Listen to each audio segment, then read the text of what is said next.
चित्ती नाही आस चित्ती नाही आस चित्ती नाही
जरा राम महाराज जाधव आधी जाधव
काय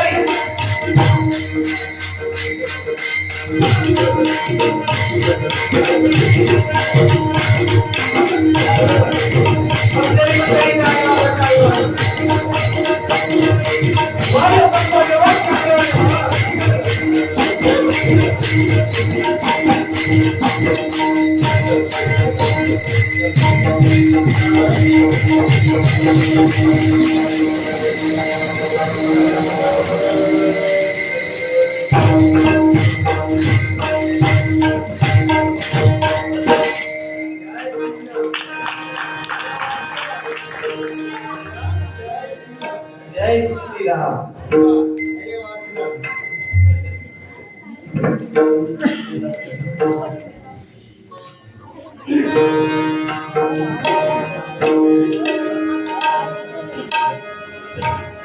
महायोग पीते तटे भीमरथम परपुण्डरीकाय गातुमुनीन्द्रे समागत तिष्ठन्तमानन्दकन्दम् परब्रह्मलिङ्गं भजे पाण्डुरङ्गम् पाण्डुरङ्गा करू प्रथम नमन पांडुरंगाय करू प्रथम नमन दुसरे चरण सन्मानचिया त्यांच्या कृपादाने कथेचा विस्तारू बाबाजी सद्गुरु दास तुकाराम दयाचे केलिया स्मरण होय सकळ विद्येचे अधिकरण त्यांची बंधू श्री चरण श्री गुरुचे ते नमस्कार मी आता यदक्षरं मनाख्येय आनंदं मज केवलम् श्रीमन्निवृत्तिनाथेति ख्यातं दैवतमाश्रये निवृत्तिनाथाचे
चरणी शरण एका जनार्दनी अलंकापुरी रम्य सिंहासनस्थं परमोद्वेजस्मृतिं प्रदिशं विधिन्द्रादिदैवे सदा स्तूयमानं समाधिस्मूर्तिं भजे ज्ञानदेवं नमो ज्ञानेश्वरा निवृत्ति उदारा सौभाग्यदेवा मुक्ताबाई नमो त्रिभुवन पावनी आद्यत्रय जननी देवाची विठला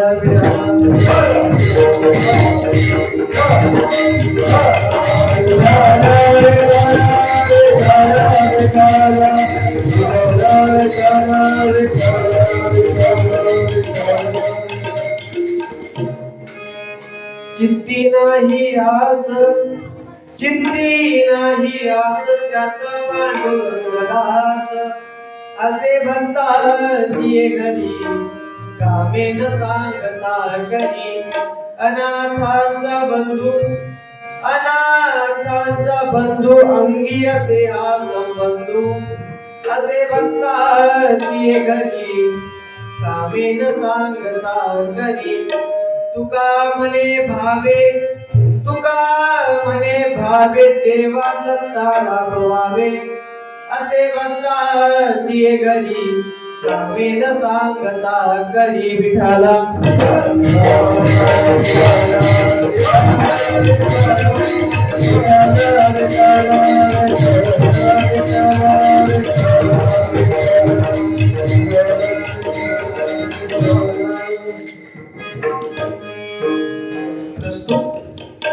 प्राप्त प्रसंगी प्राप्त स्थळी आले ठिकाणी देवाच्या पवित्र व उत्कृष्ट अशा कीर्तन रूपी सेवेकरिता निवडलेला अभंग पाचव्या वेदाची निर्माती सकल संत कंठभूषित या महाराष्ट्राचा प्राण वैदिक सिद्धांत शोधक सकल साधक जनबोधक पंढरीपत साधक अक्षय तलोगात्र परम पवित्र महासत पात्र आणि वल्लभ पुत्र असणारे श्रीमंत श्री जगद्गुरु तुकोबाराय यांचा फार नाही पण 4 चरणाचा संपूर्ण समाजाला आव्हान उद्बोधन आणि प्रबोधन करणारा अभंग आजच्या सेवेकरिता निवडलेला आहे. विठाला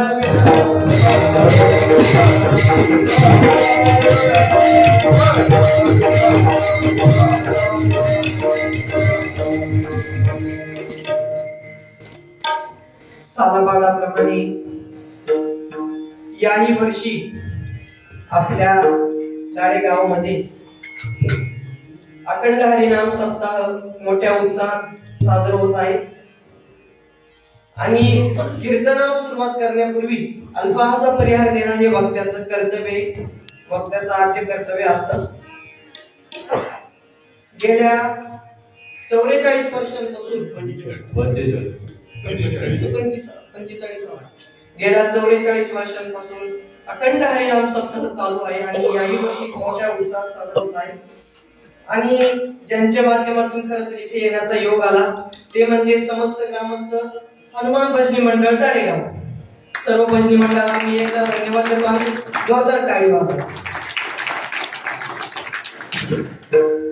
सर्व गावकऱ्यांना भजनी मंडळांना धन्यवाद देतो.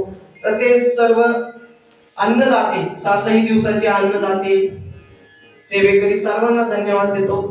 आणि त्याचप्रमाणे ज्यांच्यामुळे त्यांच्या मार्गदर्शनामुळे मी या नारदाच्या गादीवरती उभं राहण्याचं धाडस करतो ते म्हणजे माझे गुरुवर्य हरिभक्तपरायण सोपानजी महाराज विक्रम बाबांच्याही चरणावरती नतमस्तक होतो. तसेच माझे पंजोबा श्री हरिभक्तपरायण कारभारी बाबा बोराडे बाबांच्याही चरणावरती नतमस्तक होतो. तसेच वारकरी संप्रदायाचे भीष्माचार्य, आम्ही त्यांना भीष्माचार्य अशी पदवी दिली. वारकरी संप्रदायाचे भीष्माचार्य हरिभक्तपरायण माझे मार्गदर्शन आणि गुरु चंद्रबाबा बोराडे या ठिकाणी उपस्थित त्यांच्यासाठी एकदा जोरदार टाळ्या वाजवा. बाबांच्याही चरणावरती नतमस्तक होतो.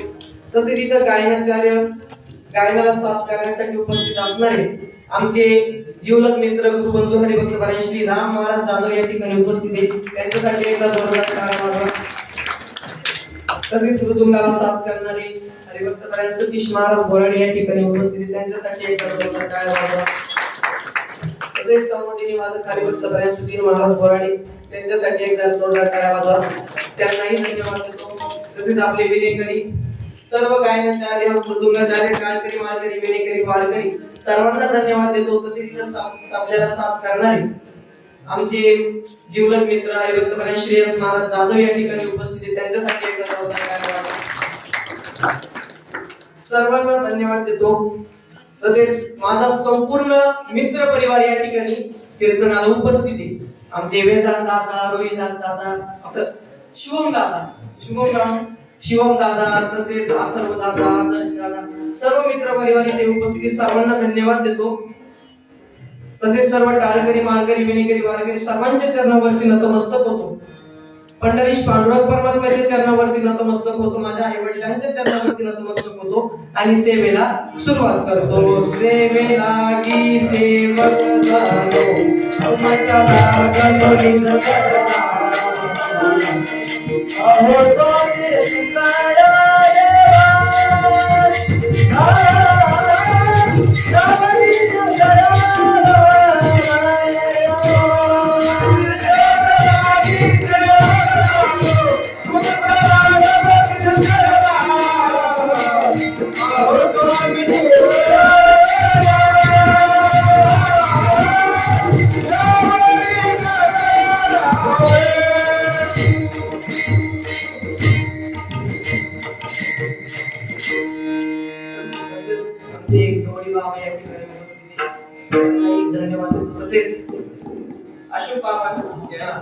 जय श्रीराम बाबांनाही धन्यवाद देतो. तसेच माझे आजोबा हरिभक्तपरायण श्री राजाराम महाराज बोराडे या ठिकाणी उपस्थित आहे. बाबा आपणच्याही चरणावरती नतमस्तक होतो. तसेच शांताराम पठाडे महाराज या ठिकाणी उपस्थित आहे. त्यांनाही धन्यवाद देतो. तसेच माझे आजोबा श्री शांताराम कारभारी बोराडे बाबांनाही धन्यवाद देतो आणि सेवेला सुरुवात करतो. विठाला विठाला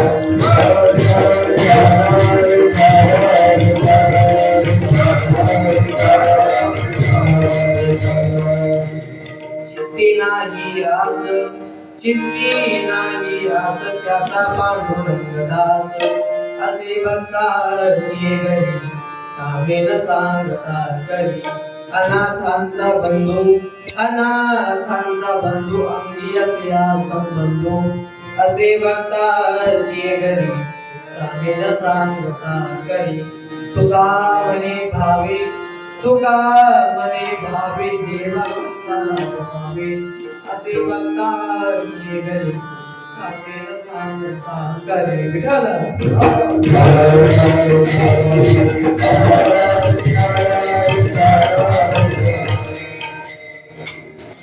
आजच्या या अभंगामध्ये जगद्गुरु तुकोबार आहे आपल्याला ज्यांच्या चित्तात ज्यांच्या मनात कुठल्याही प्रकारची आस नाही आशा नाही आकांक्षा नाही अपेक्षा नाही जे निस्वार्थपणे भगवंताची सेवा करतात भगवंताचं नामस्मरण करतात भगवंत त्यांचं दास्यत्व स्वीकारतो चित्ते नाही आस त्याचा पांडुरंग दास ज्यांच्या चित्तात तीळ मात्र आशा नसते आस नसते जे निस्वार्थपणे भगवंताचं नामस्मरण करतात भगवंताची सेवा करतात भगवंत त्यांचा दास होतो हेच जगद्गुरु तुकोबार आजच्या अभंगाद्वारे सांगतात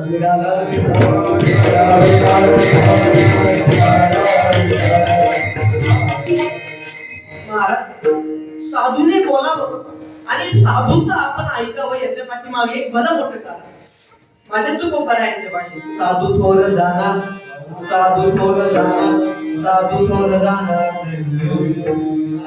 साधूला कालही किंमत होती साधूला आजही किंमत आहे आणि साधूला उद्याही किंमत राहणार साधूला कालही किंमत होती साधूला आजही किंमत आहे आणि साधूला उद्याही किंमत राहणार बरं मला सांगा आजी तुम्ही जातात ना पंढरपूरला पंढरपूर माहिती आहे ना पंढरपूर हात वर करा बरं माहित नाही ज्यांना पंढरपूर त्यांनी हात वर घ्या बरं सगळ्यांनाच माहिती बरोबर की नाही बाबा सगळ्यांनाच पंढरपूर माहिती बरं मला सांगा जातात ना पंढरपूरला बरं मला सांगा पंढरपुरात गेल्यानंतर आधी दर्शन देवाचं की आधी दर्शन साधूचं आधी दर्शन देवाचं की आधी दर्शन पुंडलिकाचं आधी दर्शन देवाचं की आधी दर्शन नामदेव पायरीचं नामदेव पायरी म्हणजे जेवढी किंमत देवाला आहे त्याच्या दुपटीची किंमत ही साधूला ही संत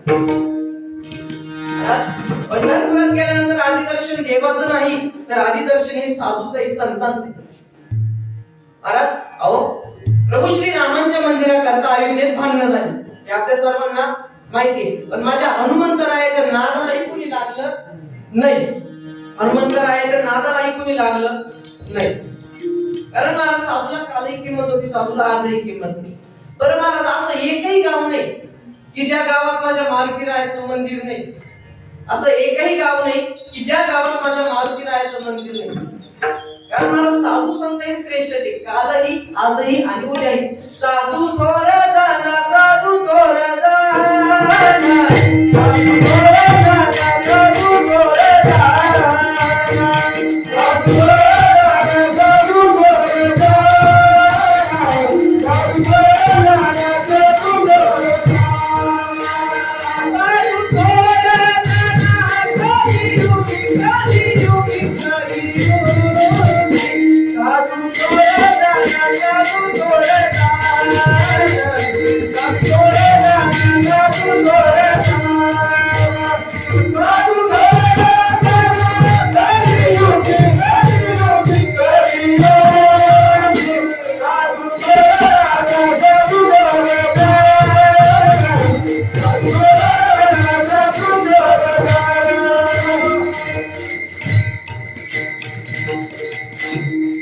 साधू थोर जाना साधू थोर जाना साधू थोर साधूला संतांना ही कालही किंमत होती आजही किंमत आहे आणि उद्याही किंमत राहणार म्हणूनच जगद्गुरु तुकोबारायांचा अभंग आजच्या सेवेकरिता निवडलेला आहे आणि नसलच काळाला तुकोबारायांचा अधिकार तर लक्ष देऊ नये ऐका माझ्या तुकोबारायांची श्रीमंती या महाराष्ट्रातल्या सर्व शेतकऱ्यांची पहिली आणि शेवटची बरं का बाबा पहिली आणि शेवटची सरसकट कर्जमाफी करणारं सरकार जर कोणतं असेल ते माझ्या तुकोबरायांचं सरकार आहे. इतकी श्रीमंत साधू, इतकी श्रीमंत संत तुकोबराय. याही पेक्षा तुकोबराय सांगतो, लक्ष देऊ नका. उगाच झोपतो त्याला आराम म्हणतात, वाम मार्गाने कमवतो त्याला हराम म्हणतात. मेलेला जेव्हा परत उठत नाही तेव्हा लोक राम म्हणतात. जो हृदयातच आणतो त्याला आत्माराम म्हणतात. जो मित्रासारखं वागतो त्याला सखाराम म्हणतात. काय एक पत्नी प्रत्यय पाळलं त्यांना सीताराम म्हणतात. ज्यांनी अखंडपणे प्रभू श्रीरामांचं दास्यत्व केलं त्यांना संत रामदास म्हणतात. पण जगाच्या मालकानं सुद्धा त्यांच्या पायाला एकदा हात लावायला मिळावा म्हणून वैकुंठाचा त्याग केला ना, त्या साधूला, त्या संताला श्रीमंत श्री जगद्गुरु तुकोबराय म्हणतात. एवढे श्रीमंत साधू मध्ये तुकोबराय आहे. आणि म्हणूनच या तुकोबरायांचा अभंग आजच्या सेवेकरिता निवडलेला आहे. आजच्या या अभंगाद्वारे जगद्गुरु तुकोबराय आपल्याला सांगतात की ज्यांच्या चित्तात कुठलीही प्रकारची आस नाही, आशा नाही, त्यांचं भगवंत दास्यत्व स्वीकारतो. विठाला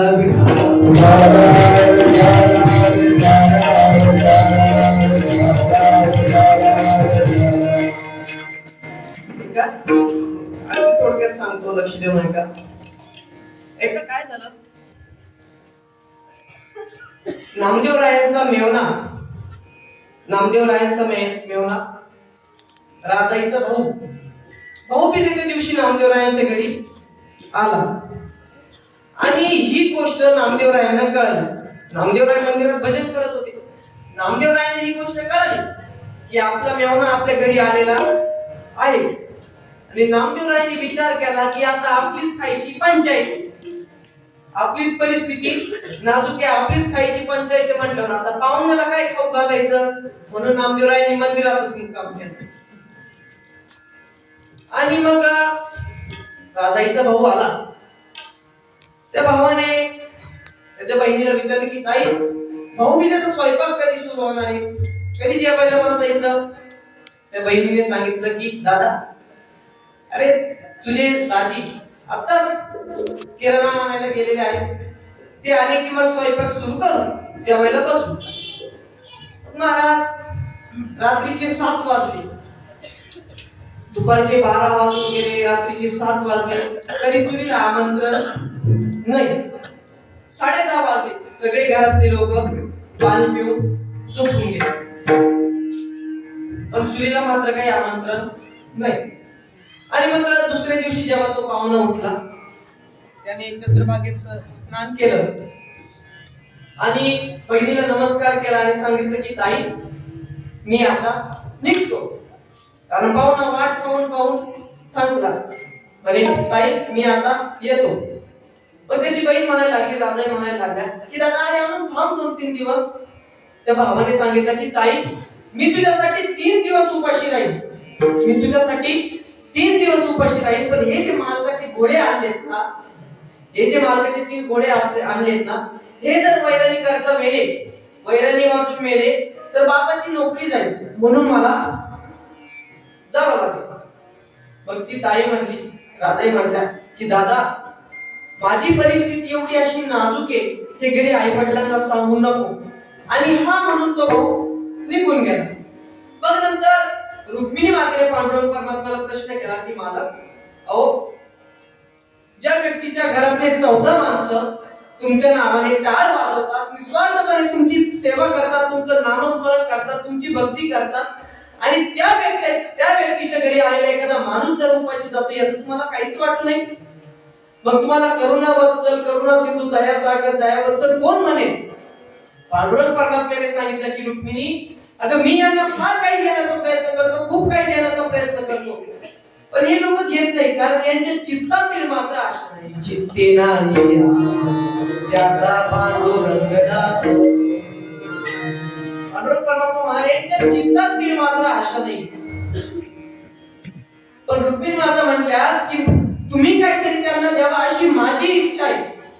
मग जगाच्या मालकाने पांडुरंग परमात्म्याने राशन दुकानदाराचं रूप धारण केलं आणि बैलाच्या पाठीवरती 25 किलो होन टाकलं. काय होन? होन माहिती का तुम्हाला? होन माहिती का काय असतं? होन म्हणजे आता समजा होनाची किंमत 1000 रुपये तोळा असेल, 1000 रुपये किलो असेल, सोन्याची किंमत जर का 1000 रुपये तोळा असेल तर होनाची किंमत ही 3000 रुपये असते. म्हणजे 5000 रुपये तोळा जर का सोनं असेल तर 15000 रुपये तोळा हे होण असतं. आता तर एवढी काही किंमत नाही, आता 1,33,000 चालू आहे, बरोबर की नाही? आता 1,33,000 चालू आहे. म्हणजे 25 किलो होन हे 75 किलो सोन्याचे बरोबरीचे. आता हा घाम यायचा आकडा आहे का नाही? मग जगाच्या मालकाने राशन दुकानदाराचं रूप धारण केलं, बैलाच्या पाठीवर 25 किलो होन टाकला आणि नामदेव रायांच्या घरी गेले. घरासमोर गेले आणि आवाज दिला, कोणी आहे का घरात? जी, मी राजाई. राजाई म्हणजे नामदेव रायांची पत्नी होय, दामू शेट्टींची सून होय. घरामध्ये 14 माणसं होय. अरे राशन कार्ड वाचता येईल का? वाचा. घरामध्ये 14 माणसं, येडाई, लाडाई, साखराई, चनी, विठा, मादा, गोंदा, नारा, जनाबाई, नामदेवराय, राजाई, म्हातारा, म्हातारी. असंच ना महिला मंडळ? असंच ना? कारण तुम्हाला जर का कोणी विचारलं तर घरात कोण कोण राहतं, तुम्ही तर हेच सांगतात, आम्ही दोघं, मुलगा मुलगी, म्हातारा म्हातारी. बरोबर का नाही का? बरोबर आहे का नाही? असो राजाने सांगितलं, जी हे आमच्याच घरातली माणसं. मग घे 25 किलो होन काढून. राजाई म्हणाल्या की माझं लग्न झाल्यापासून, बरं का बाबा, राजाई म्हणाल्या माझं लग्न झाल्यापासून साधा 2 किलो तांदूळ सुद्धा कोणी आणून दिले नाही, मग आता 25 किलो होन कोणी आणून दिले? राजाई म्हणाल्या हे राशन कार्डावरची जी नाव आहे आमच्या घरातल्या माणसांची, पण 25 किलो होन काही आहे आमचं नाही. मग ते राशन दुकानदार जरा मग ते म्हणाले, तुला एकदा विचारलं वाचता येतं का? तर हा म्हटली. राशन कार्ड वाचू का? तर हा म्हटली. वाचता येतं का? तर हा म्हटली. घरातल्या 14 माणसांची नाव वाचून दाखवले. विचारलं ही तुमच्याच घरातली माणसं आहे? तर आता हा म्हटली. मग होन काढून घ्यायला काय अडचण आहे? घे 25 किलो होन काढून. मग राजाने ते 25 किलो होन काढून घेतलं. आणि मग नंतर गोनाई आला. आता गोनाई म्हणजे कोण? नामदेवरायांची आई, दामू शेट्टींची पत्नी आणि राजाईची सासू. आणि मग आल्यानंतर त्यांनी 1 किलो होन आपल्या वटीत भरलं आणि सोनाराकडे गेले. बरं, सोनाराच्या 25 पिढ्या त्यांनी कधी होन पाहिलं नव्हतं. ते चक्कर येऊनच पडलं. पैशाचा गल्ला सोडून दिला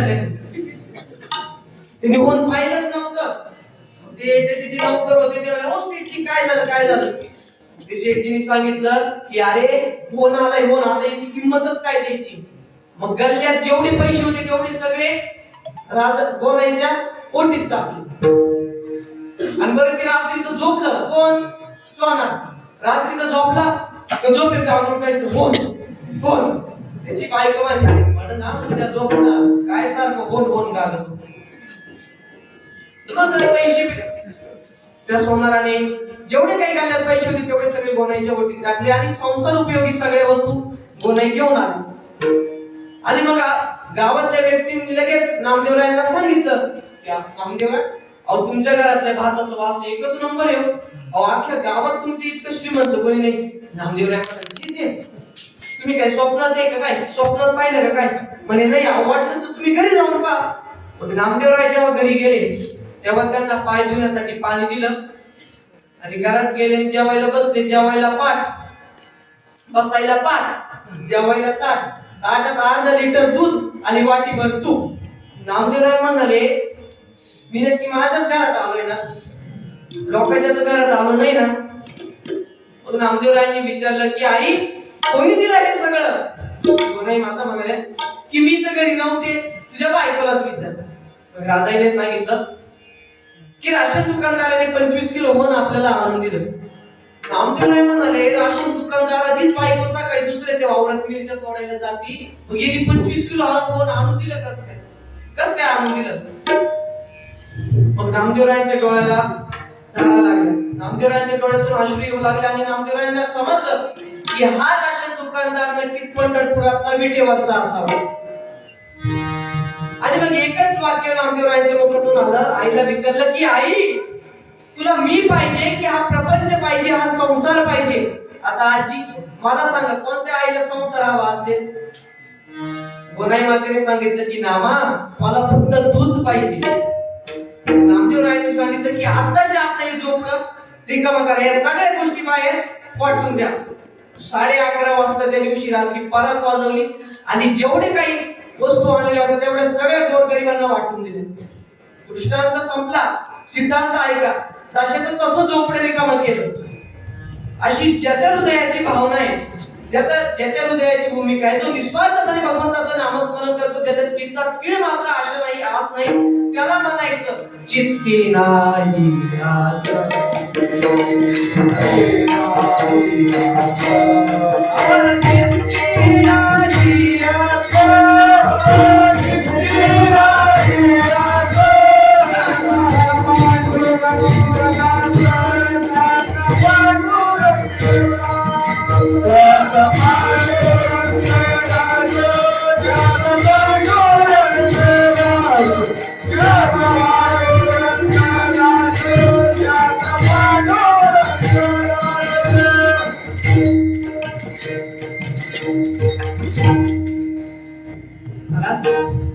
त्याची चित्तात कुठल्याही प्रकारची कीड मात्र आशा नसते, आस नसते, त्याचा भगवंत दास. लक्ष देऊन नाही का? अगदी थोडक्यात सांगतो, अजून एक दृष्टांत देतो. तुकोबरायांचं देऊन असता. एकदा काय झालं, तुकोबराय मिरच्या विकायला गेले. अजून चित्ती नाही असंच चालू आहे बरं का आपलं.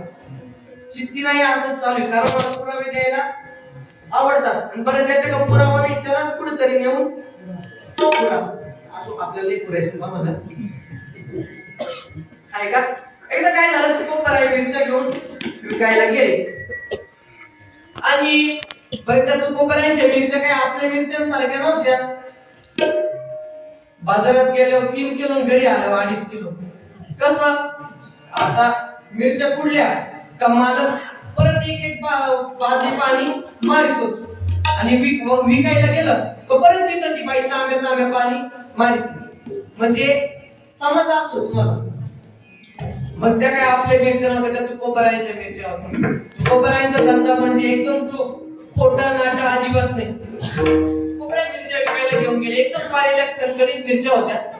काय झालं, एक बाई केर टाकायला चालली होती, गाजरा टाकायला चालली होती आणि तिला 40 फुटावरूनच ते मिरच्यांचा वास आला.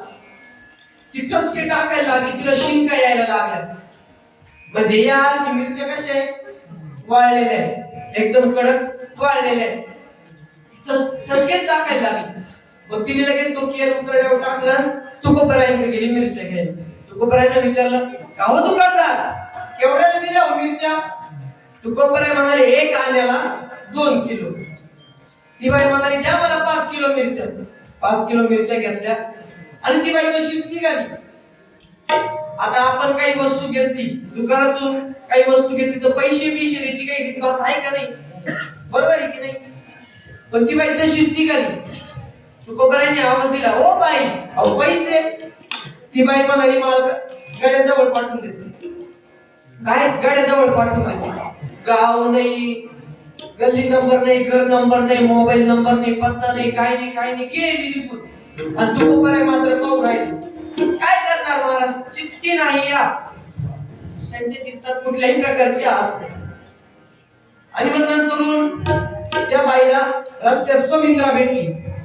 समिंद्रा म्हणाली, काय का आणशी आहे, कुठून आणल्या का मिरच्या? तुम्ही सांगितलं, अगं समिंद्रा, गावात एक दुकानदार आलाय, आपल्या मंदिरात एक दुकानदार आलाय, त्याच्याकडूनच घेतल्या, एकदम वाळलेल्या कणकणीत मिरच्या आहे बघ. मग ती समिंद्रा आली मिरच्या घ्यायला. बरं आजी, समिंद्रा म्हणजे गावातली 1 नंबरची चोर बर का, आपल्या गावातली नाही, त्या गावात समिंद्रा म्हणजे 1 नंबरची चोर. ती आली मिरच्या घ्यायला. तुकोबरायांना विचारलं, ओ दुकानदार, अहो केवढ्याला दिल्या हो मिरच्या? तुकोबरायांनी सांगितलं, एक आण्याला 2 किलो. ती म्हणाली, द्या मला 8 किलो मिरच्या. 8 किलो मिरच्या घेतल्या आणि ती तशीच निघाली, पैसे न देता. मग तुकोबराय म्हणाले, ओ बाई, अहो पैसे. ती म्हणाली, मा गड्याजवळ पाठवून देते. हिचंच नवरा दुसऱ्याच्या हाताखालचं गडी, हिचंच नवरा दुसऱ्याच्या हाताखालचं गडी. ती म्हणती गड्याजवळ पैसे पाठवून. ती तशीच गेली. मग नंतर तिला रस्त्यात तुळसा काकू भेटली बरं का आजी, रस्त्यात तुळसा काकू भेटली. तुळसा काकूने विचारलं काय ग समिंद्रे, कुठून आणल्या का मिरच्या? त्या समिंद्रीने सांगितलं अहो तुळसा काकू, आपल्या गावातलं मंदिर आहे ना, त्या मंदिरात एक दुकानदार आला, त्याच्याकडूनच घेतलं. एकदम वाळलेल्या एकदम खणखणीत मिरच्या आहे बघ. तुळसा काकू मिरच्या घ्यायला आली. तुळसा काकू मिरच्या घ्यायला आली आणि मग तिने विचारलं ओ दुकानदार, अहो केवढ्याला दिल्या हो मिरच्या? तू कोपऱ्या म्हणाले एक आण्याला 2 किलो. आता 15 किलो मिरच्या उरल्या होत्या. ती म्हणाली द्या मला एवढे 15 किलो मिरच्या. आणि तिला काही दूर घालायचं होता. 15 किलो मिरच्या घेतल्या आणि तशीच निघाली. तू कोपऱ्याने पुन्हा विचारलं बाई अहो पैसे? ती म्हणाली मालकाजवळ पाठवून देते कपाळावर तर बुक काय? मालकाजवळ पाठवून देते कपाळावर तर बुक का? पण तू कोपऱ्या काय म्हणाले नाही. त्यांनी विचार केला ही बाई म्हणती मालकाजवळ पैसे पाठवून देते पण हिच्या कपाळावर तर बुक काय? मग मालक कोण? आता माझ्यासारखा दुकानदार जर तिथं असताना माझ्याकडून जर त्या तुळसा काकूने मिरच्या घेतल्या असतं मी लगेच म्हणलो असतो ए बुका, मालक कोण? बुका लागले मालक कोण? पण ते तू कोपऱ्यामध्ये त्यांच्या चित्तात कुठल्याही प्रकारची आस नाही आशा नाही. असं करत करत सगळ्या मिरच्या संपल्या. 1 रुपयाचाही फायदा कोपऱ्याला झाला नाही. दृष्टांत संपला सिद्धांत आहे का? त्याचा व्यवहारही निष्पाप आहे, त्याचा परमार्थही निष्पाप आहे. जो निस्वार्थपणे भगवंताचं नामस्मरण करतो, त्याच्या चित्तात कुठल्याही प्रकारची आस नाही आशा नाही, त्याचा भगवंत दास होतो अभंगाचे प्रथम चरण.